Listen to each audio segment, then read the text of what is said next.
Okay, so we're going to be looking at integration by parts because it tells us to. Now, we know that our EX formula to calculate the expected value of discrete random variable X, all we have to do for that is times our function by X. So they've done that for you here. To make it a harder style question, they could have asked you to do that. But, you know, they've been slightly nice to you. So let's... Okay, let's get started.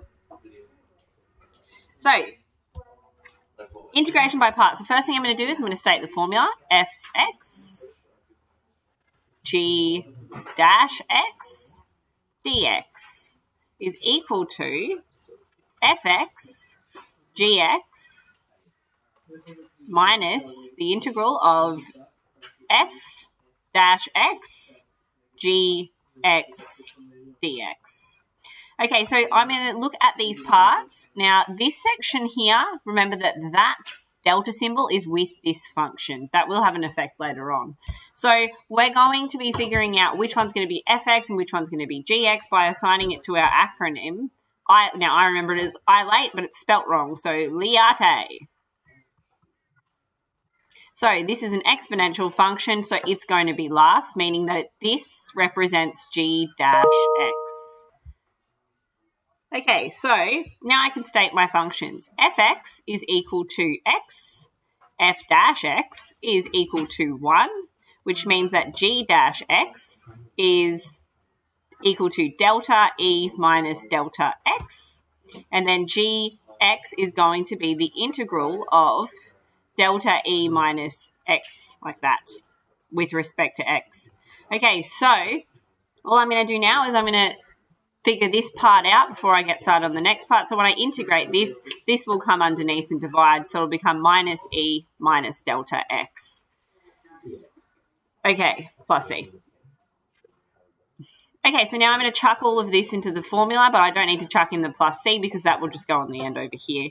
So it's going to be equal to fx is x, gx is minus e minus delta x minus the integral of 1 times minus e minus delta x dx.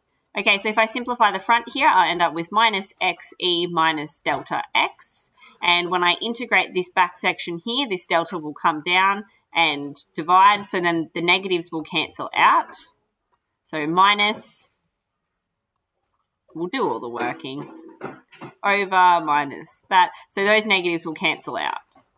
So that's what I'm left with at the moment.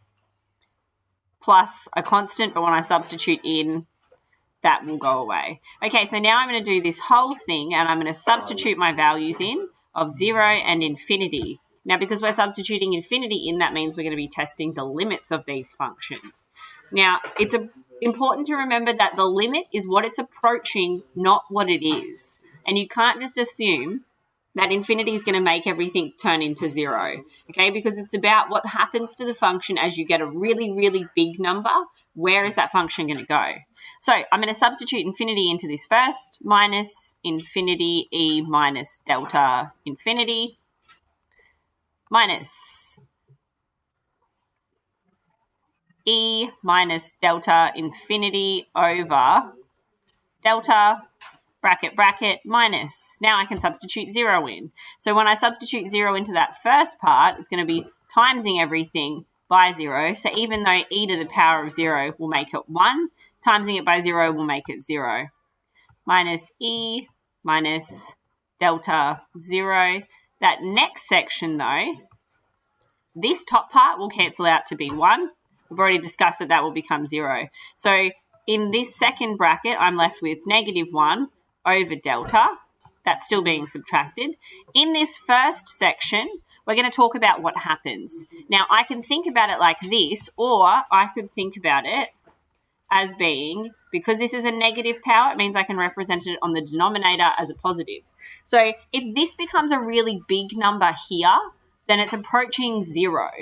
So it's getting closer and closer to 0 as we're getting bigger and bigger and bigger. So that first part is going to be 0.